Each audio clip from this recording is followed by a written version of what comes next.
Hello students, welcome to YouTube channel question paper Karnataka. Students, thumbnail ನೋಡೋಣನೇ ನಿಮಗೆ ಗೊತ್ತಾಗಿರಬೇಕು ಇವತ್ತಿನ ವಿಡಿಯೋ ಒಳಗೆ ನಾ ಯಾವ ಟಾಪಿಕ್ ಬಗ್ಗೆ ಹೇಳ್ತೀನಿ ಅಂತ ಹೇಳಿ. So without wasting time let's get started. ಇವತ್ತಿನ ವಿಡಿಯೋ ಒಳಗೆ ನಾ ಬೆಸ್ಟ್ ಕರಿಯರ್ ಆಪ್ಷನ್ ಆಫ್ಟರ್ ಬಿ.ಕಾಮ್ ಇದ್ರ ಬಗ್ಗೆ ಹೇಳ್ತೀನಿ. ನೋಡ್ರಿ, ಬಿ.ಕಾಮ್ ಕಂಪ್ಲೀಟ್ ಆಗನ ಬೆಸ್ಟ್ ಕೋರ್ಸಸ್ ಯಾವ ಅದ್ರ ಬಗ್ಗೆ ಹೇಳ್ತೀನಿ. ಬಿ.ಕಾಮ್ ಕಂಪ್ಲೀಟ್ ಆಗನ ಎಲ್ಲರ ತಲೆಯಾಗ ಒಂದೇ ಬರ್ತದ, ಈಗ ಬಿ.ಕಾಮ್ ಕಂಪ್ಲೀಟ್ ಆಗ್ಯದ, ನೆಕ್ಸ್ಟ್ ಈಗ ನಾವು ಎಮ್.ಕಾಮ್ ಮಾಡಬೇಕು ಇಲ್ಲ MBA ಮಾಡಬೇಕು, ಇಲ್ಲ ಅಂದ್ರೆ ಲಾಸ್ಟಿಗೆ ಏನು ಉಳಿತದ ಅಂದ್ರೆ ಗೌರ್ಮೆಂಟ್ ಜಾಬ್ಸಿಗೆ ಅಪ್ಲೈ ಮಾಡ್ಬೇಕಂತ ಹೇಳಿ ನೀವು ಯೋಚಿಸ್ತೀರಿ. ನೋಡ್ರಿ, ಇವತ್ತಿನ ವಿಡಿಯೋ ಒಳಗೆ ನಾ ಬರೀ ಎಮ್.ಕಾಮ್ MBA ಇದು ಅಷ್ಟೇ ಇಲ್ಲ, ಇನ್ನೂ ಭಾಳ ಕೋರ್ಸಸ್ ಅವ ಬಿ.ಕಾಮ್ ಮುಗಿದ ಬಳಕ ಅವೆಲ್ಲದ್ರ ಬಗ್ಗೆ ಹೇಳೋವಿದ್ದೀನಿ. ನೋಡ್ರಿ, ಇದು ವಿಡಿಯೋನ 2 ಪಾರ್ಟ್ ಒಳಗೆ ಡಿವೈಡ್ ಮಾಡೋವಿದ್ದೀನಿ. ಪಾರ್ಟ್ 1 ಒಳಗೆ ನಾ ಈ ಕೋರ್ಸ್ ಬಗ್ಗೆ ಹೇಳ್ತೀನಿ, ಇಲ್ಲೆಲ್ಲ ಇವು ಕೋರ್ಸ್ ಅವ ನೋಡ್ರಿ, ಇವೆಲ್ಲ ಕೋರ್ಸ್ ಬಗ್ಗೆ ಹೇಳ್ತೀನಿ. ನೆಕ್ಸ್ಟ್ ಇನ್ನೊಂದು ಸ್ವಲ್ಪ ಕೋರ್ಸಸ್ ಅವ, ಅವು ನಾನು ನಿಮಗೆ ಪಾರ್ಟ್ 2 ಒಳಗೆ ಹೇಳ್ತೀನಿ. ನೋಡ್ರಿ, ಬಿ.ಕಾಮ್ ಕಂಪ್ಲೀಟ್ ಆಯ್ತಂದ್ರೆ ಎಲ್ಲರ ತಲೆಯಾಗ ಫಸ್ಟ್ ಎಮ್.ಕಾಮ್ ಬರ್ತದೆ. ಅದಕ್ಕೆ ನಾ ಫಸ್ಟ್ ಎಮ್.ಕಾಮ್ ಬಗ್ಗೆ ಹೇಳ್ತೀನಿ ನಿಮಗೆ. ಎಮ್.ಕಾಮ್ ಅಂದ್ರೆ ಮಾಸ್ಟರ್ ಆಫ್ ಕಾಮರ್ಸ್. ನೋಡ್ರಿ, ಇದು ಎಮ್.ಕಾಮ್ 2 ಇಯರ್ಸ್ ಇರ್ತದೆ. ಹೆಂಗಿದು ಬಿ.ಕಾಮ್ 6 ಸೆಮ್ ಇರ್ತವ, 3 ಇಯರ್ಸ್ ಇರ್ತದೆ. ಹಂಗೆ ಎಮ್.ಕಾಮ್ 2 ಇಯರ್ಸ್ ಇರ್ತದೆ, 4 ಸೆಮ್ ಇರ್ತವೆ. ಇದು ಎಮ್.ಕಾಮ್ ಕೋರ್ಸ್ ನೀವು ಎಲ್ಲಿ ಭೀ ಮಾಡ್ಬೋದು. ಪ್ರೈವೇಟ್ ಕಾಲೇಜ್ನಾಗರೆ ಮಾಡ್ರಿ, ಇಲ್ಲಾಂದ್ರೆ ಯಾವುದೇ ಗೌರ್ಮೆಂಟ್ ಕಾಲೇಜ್ ಇತ್ತಂದ್ರೆ ಅಲ್ಲೂ ಮಾಡ್ರಿ, ನಡೀತದೆ. ನೋಡ್ರಿ, ಎಮ್.ಕಾಮ್ ನಾವು ಯಾಕೆ ಮಾಡ್ಬೇಕಂದ್ರೆ ಯಾವುದಾರೆ ಒಂದು ಕೋರ್ಸ್ ಒಳಗೆ ಮಾಸ್ಟರ್ ಆಗಸಲೆ ಅಂದ ನಾವು ಎಮ್.ಕಾಮ್ ಮಾಡ್ತಿದ್ದೆವು. ನೋಡ್ರಿ, ಹೆಡ್ಡಿಂಗೇ ಅದೇ ಅದ, ಮಾಸ್ಟರ್ ಆಫ್ ಕಾಮರ್ಸ್ ಅಂತ ಹೇಳದ. ಅಂದ್ರೆ ಕಾಮರ್ಸ್ ಒಳಗೆ ಯಾವುದೇ ಒಂದು ಸಬ್ಜೆಕ್ಟ್ ಒಳಗೆ ಮಾಸ್ಟರ್ ಆಗೋದಿರ್ತದೆ. ಅದು ಸಬ್ಜೆಕ್ಟ್ ಯಾವ್ದು ಇರ್ಬೋದು, ಎಕನಾಮಿಕ್ಸ್, ಫೈನಾನ್ಷಿಯಲ್ ಅಕೌಂಟಿಂಗ್, ಇಲ್ಲಾಂದ್ರೆ ನೀವು ಬಿ.ಕಾಮ್ ಒಳಗೆ ಯಾವ ಸಬ್ಜೆಕ್ಟ್ ಕಲ್ತಿರ್ತೀರಿ ನೋಡು, ಆ ಸಬ್ಜೆಕ್ಟ್ ಒಳಗೆ ಮಾಸ್ಟರ್ ಆಗೋದಿರ್ತದೆ. ಇದು ನಿಮಗೆ ಅಡ್ಮಿಷನ್ ಮಾಡೋ ಮುಂದೆ ಕೇಳ್ತಾರೆ, ನೀವು ಎಮ್.ಕಾಮ್ ಎದ್ರೊಳಗೆ ಮಾಡ್ತೀರಿ, ಏನು ಫೈನಾನ್ಷಿಯಲ್ ಅಕೌಂಟಿಂಗ್ನಾಗ ಮಾಡ್ತೀರಿ, ಏನು ಎಕನಾಮಿಕ್ಸ್ನಾಗ ಮಾಡ್ತೀರಿ, ಏನು ಟ್ಯಾಕ್ಸೇಷನ್ ಒಳಗೆ ಮಾಡ್ತೀರಿ. ನೋಡ್ರಿ, ಬರೀ ಇವಷ್ಟೇ ಫೀಲ್ಡ್ಗಳು ಇರಂಗಿಲ್ಲ, ಏನೋ ಬುಕ್ಗಳು ಹೆಚ್ಚಿಗಿರ್ತಾವೆ. ಯಾವ್ಯಾವ ಅಂದ್ರೆ ನಾನು ನಿಮಗೆ ಅಕೌಂಟಿಂಗ್ ಅಂತ ಹೇಳೋದಿಲ್ಲ, ಅಕೌಂಟಿಂಗ್ ಒಂದಿರ್ತದೆ, business management, economics, banking and finance and control, taxation, ಇವೇನು ನಾನು ನಿಮಗೆ ಟಾಪಿಕ್ಸ್ ಹೇಳಿಲ್ಲ. ಇದ್ರೊಳಗೆ ನಿಮಗೆ ಸ್ಪೆಷಲೈಸೇಷನ್ ಆಗೋದಿರ್ತದೆ.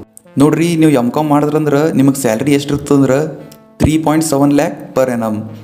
ಅಂದ್ರೆ ನೀವು ವರ್ಷಿಗೆ 3,70,000 ಗಳಿಸ್ಬೋದು. ನೀವು ಎಮ್.ಕಾಮ್ ಕಂಪ್ಲೀಟ್ ಆದ ಬಳಿಕ ನೀವು ಅಕೌಂಟೆಂಟ್ ಆಗ್ಬೋದು, ಅಕೌಂಟ್ ಎಕ್ಸಿಕ್ಯೂಟಿವ್ ಆಗ್ಬೋದು, ಫೈನಾನ್ಸ್ ಮ್ಯಾನೇಜರ್ ಆಗ್ಬೋದು, ಈ ರೀತಿಯಾಗಿ ನೀವು ಕೆಲಸ ಮಾಡ್ಬೋದು. ಈಗ ಇನ್ನೊಂದು ಕೋರ್ಸ್ ಅದ ನೋಡ್ರಿ, ಯಾವುದಂದ್ರೆ ಬ್ಯಾಚುಲರ್ ಆಫ್ ಎಜುಕೇಷನ್, ಅಂದ್ರೆ B.Ed. ಇದಕ್ಕೆ ನಾವು ಶಾರ್ಟಾಗಿ B.Ed ಅಂತೇಳಿ ಕರಿತಿದ್ದೆವು. ನೋಡ್ರಿ, ಬಿ.ಕಾಮ್ ಕಂಪ್ಲೀಟ್ ಆದ ಬಳಿಕ ನೀವು B.Ed ಮಾಡ್ಬೋದು.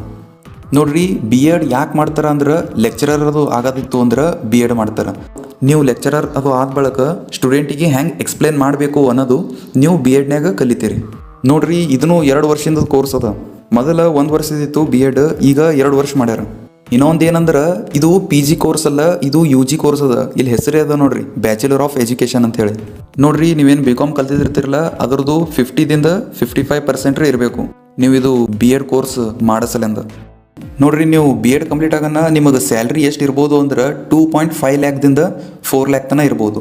ಅಂದ್ರೆ ನೀವು 1 ವರ್ಷನ್ಯಾಗ 4 ಲಕ್ಷ ತನಕ ಗಳಿಸ್ಬೋದು. ನೋಡ್ರಿ, ಈಗ ಇನ್ನೊಂದು ಕೋರ್ಸ್ ಬಗ್ಗೆ ಹೇಳ್ತೀನಿ, MBA ಅಂತ ಹೇಳ್ದ, ಅಂದ್ರೆ ಮಾಸ್ಟರ್ ಆಫ್ ಬಿಸ್ನೆಸ್ ಅಡ್ಮಿನಿಸ್ಟ್ರೇಷನ್. ನೋಡ್ರಿ, ಇದು ಕೋರ್ಸ್ ಭಾಳ ಪಾಪ್ಯುಲರ್ ಅದ. ಈಗ ಪ್ರೆಸೆಂಟ್ 2021 ಇದು ಸಿಚುವೇಶನ್ ನೋಡ್ರೆ MBA ಕೋರ್ಸ್ ಭಾಳ ಪಾಪ್ಯುಲರ್ ಅದ. ನಿಮ್ಮದು ಬಿ.ಕಾಮ್ ಕಂಪ್ಲೀಟ್ ಆಗಿತ್ತಂದ್ರೆ ನೀವು MBA ಕೋರ್ಸ್ ಮಾಡ್ಬೋದು. ಬರೀ ಬಿ.ಕಾಮ್ ಅಂತ ಹೇಳಿ ಅಷ್ಟೇ ಅಲ್ಲ. ನೋಡ್ರಿ, ಇದು MBA ಕೋರ್ಸ್ ಏನದ ಯಾರು ಭೀ ಮಾಡ್ಬೋದು, BA, B.Com, BSc ಇವ್ರು ಯಾರು ಭೀ ಮಾಡ್ಬೋದು. ಆದ್ರೆ CAT ಅಂಥೇಳಿ ಒಂದು ಎಕ್ಸಾಮ್ ಇರ್ತದೆ, ಅದು ಎಂಟ್ರೆನ್ಸ್ ಎಕ್ಸಾಮ್ ಇರ್ತದೆ. ಅದು ನಿಮಗೆ ಅಡ್ಮಿಷನ್ ಮಾಡೋ ಮುಂದೆ ತೋತಾರೆ. ಅದು ನೀವು ಕ್ಲಿಯರ್ ಮಾಡಿದ್ರಿ ಅಂದ್ರೆ ನೀವು MBA ಮಾಡ್ಬೋದು. CAT ಅಂದ್ರೆ ಕಾಮನ್ ಅಡ್ಮಿಷನ್ ಟೆಸ್ಟ್. ಇದು ಎಲ್ಲರಿಗೂ ತೋತಾರೆ. ನೀವು ಬಿ.ಕಾಮ್ ಮಾಡಿದ್ರಂದ್ರೂ ಇದು ಎಕ್ಸಾಮ್ ಬರೀಬೇಕು.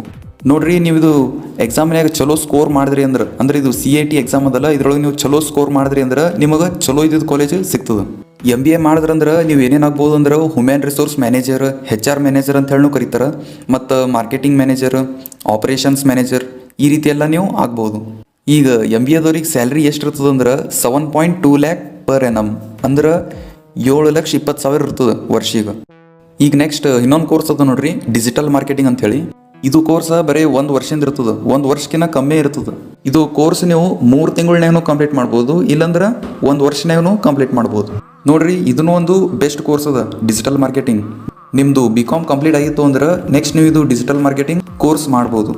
ಇದು ಡಿಜಿಟಲ್ ಮಾರ್ಕೆಟಿಂಗ್ ಹೆಚ್ಚಿಗೆ ಎದ್ರ ಮೇಲೆ ಫೋಕಸ್ ಮಾಡ್ತದೆ ಅಂದ್ರೆ SEO, SEM, SMM. SEO ಅಂದ್ರೆ ಸರ್ಚ್ ಇಂಜಿನ್ ಆಪ್ಟಿಮೈಸೇಷನ್. ನೆಕ್ಸ್ಟ್ ಇಲ್ಲಿ SEM ಅಂದ್ರೆ ಸರ್ಚ್ ಇಂಜಿನ್ ಮಾರ್ಕೆಟಿಂಗ್. ನೆಕ್ಸ್ಟ್ ಇಲ್ಲಿ ಇನ್ನೊಂದು ಯಾವ್ದು ಅಂದ್ರೆ SMM ಅಂದ್ರೆ ಸೋಷಿಯಲ್ ಮೀಡಿಯಾ ಮಾರ್ಕೆಟಿಂಗ್. ಹೆಚ್ಚಿಗೆ ಇದ್ರ ಮೇಲೆ ಫೋಕಸ್ ಮಾಡ್ತದೆ. ಇದಕ್ಕೆ ಬಿಟ್ಟು ಮತ್ತೆ ಯಾವ್ಯಾವ ಬರ್ತಾವ ಅಂದ್ರೆ email marketing, content marketing, PPC, web designing. ನೋಡ್ರಿ ಇದು ಕೋರ್ಸ್ 1 ವರ್ಷನಾಗ ನೀವು ಕಂಪ್ಲೀಟ್ ಮಾಡ್ಬೋದು. ನೀವು ಭಾಳ ಫಾಸ್ಟ್ ಇದ್ದಿದ್ರಂದ್ರೆ ನೀವು 3 ತಿಂಗಳಾಗೂ ಕಂಪ್ಲೀಟ್ ಮಾಡ್ಬೋದು. ನೋಡ್ರಿ ಇದು ಡಿಜಿಟಲ್ ಮಾರ್ಕೆಟಿಂಗ್ ಕೋರ್ಸ್ ಬರೀ BCom ಅಷ್ಟೇ ಇಲ್ಲ, ಇದು ಕೋರ್ಸ್ ಯಾರು ಭೀ ಮಾಡ್ಬೋದು. ಇದು ಕೋರ್ಸ್ ನೀವು ಮಾಡಿದ್ರಂದ್ರೆ ನೀವು ಡಿಜಿಟಲ್ ಮಾರ್ಕೆಟರ್ ಆಗ್ಬೋದು, ಇಲ್ಲಾಂದ್ರೆ digital marketing executive, digital marketing manager, SEO executive, social media marketing expert, content writer, search engine marketer and much more. ನೋಡ್ರಿ ಕಡಿಮೆ ಅಂದ್ರೆ ನೀವು 2,20,000 ತನಕ ಗಳಿಸ್ಬೋದು ಇದು ಕೋರ್ಸ್ ಕಂಪ್ಲೀಟ್ ಮಾಡಿದ್ರಂದ್ರೆ. ನೆಕ್ಸ್ಟ್ ಈಗ ಇನ್ನೊಂದು ಕೋರ್ಸ್ ಬಗ್ಗೆ ಹೇಳ್ತೀನಿ ನೋಡ್ರಿ, ಕಂಪ್ನಿ ಸೆಕ್ರೆಟರಿ ಅಂದ್ರೆ CS. ನೋಡ್ರಿ ಇದು 3 ಇಯರ್ ಕೋರ್ಸ್ ಅದ. ನೋಡ್ರಿ ಕಂಪ್ನಿ ಸೆಕ್ರೆಟರಿ ಅಂದ ಬಳಕ ಮ್ಯಾನೇಜ್ ಮಾಡೋದಿರ್ತದ ನಿಮ್ಮದು ಆರ್ಗನೈಸೇಷನಿಗೆ, firm. For example tax return ಮತ್ತು ಟ್ಯಾಕ್ಸ್ ರೆಕಾರ್ಡ್ ಇಂಥವೆಲ್ಲ ಮೇಂಟೈನ್ ಮಾಡೋದಿರ್ತದೆ. ಇದು ಕಂಪ್ನಿ ಸೆಕ್ರೆಟರಿ ಅಂದ್ರೆ CS ಮತ್ತು CA ಭಾಳ ಮಂದಿ ಗೊತ್ತದ ಅನಿಸ್ತದ, ಚಾರ್ಟೆಡ್ ಅಕೌಂಟೆಂಟ್. ಇವೆರಡು ಒಂದು ಸ್ವಲ್ಪ ಸಿಮಿಲರ್ ಅವ. ಅದು ಇರಲಿ ಬಿಡ್ರಿ, ನಾನು ನಿಮಗೆ CA ಬಗ್ಗೆ ನೆಕ್ಸ್ಟ್ ಹೇಳ್ತೀನಿ. ಫಸ್ಟ್ ಇದು CS ಬಗ್ಗೆನೇ ಹೇಳ್ತೀನಿ ಕೇಳ್ರಿ. ಇದು 3 ವರ್ಷದಿಂದ ಇರ್ತದೆ ಅಂತ ಹೇಳಿಲ್ಲ. 3 ವರ್ಷ ಒಳಗೆ ನೀವು ಏನೇನು ಕಲಿತೀರಿ ಅಂದ್ರೆ ಫೌಂಡೇಶನ್, ಇಂಟರ್ಮೀಡಿಯೇಟ್ ಆ್ಯಂಡ್ ಫೈನಲ್ಸ್. ಇದು ನೀವು ಕಂಪ್ನಿ ಸೆಕ್ರೆಟರಿ ಕೋರ್ಸ್ ಕಂಪ್ಲೀಟ್ ಮಾಡಿದ್ರಿ ಅಂದ್ರೆ 4 ಲಕ್ಷದಿಂದ 10 ಲಕ್ಷ ತನಕ ಗಳಿಸ್ಬೋದು ವರ್ಷಿಗೆ. ನೆಕ್ಸ್ಟ್ ಕೋರ್ಸ್ ನೋಡ್ರಿ, ಇದು ಲಾಸ್ಟ್ ಕೋರ್ಸ್ ಅದ. ಯಾವುದಂದ್ರೆ CA, ಚಾರ್ಟೆಡ್ ಅಕೌಂಟೆನ್ಸಿ. ನೀವು ಕಾಮರ್ಸ್ ಸ್ಟೂಡೆಂಟ್ ಇದ್ದೀರಿ, ನಿಮಗೆ CA ಬಗ್ಗೆ ಗೊತ್ತಿಲ್ಲ ಅಂದ್ರೆ ನೀವು ಕಾಮರ್ಸ್ ಮಾಡಿ ವೇಸ್ಟ್. ನಾ ವೇಸ್ಟ್ ಅಂತೇಳಿ ನಿಮಗನ್ನಲಾಗೇನಿ, ಯಾರಿಗೆ ಗೊತ್ತಿಲ್ಲ ಅವ್ರಿಗೆ ಅಲ್ಲತ್ತೇನೆ. BCom ಕಂಪ್ಲೀಟ್ ಆಗೋಣ ನೀವು ನೆಕ್ಸ್ಟ್ ಇನ್ನೊಂದು ಚಲೋ ಕೋರ್ಸ್ ಯಾವ್ದು ಅಂದ್ರೆ CA ಅದ.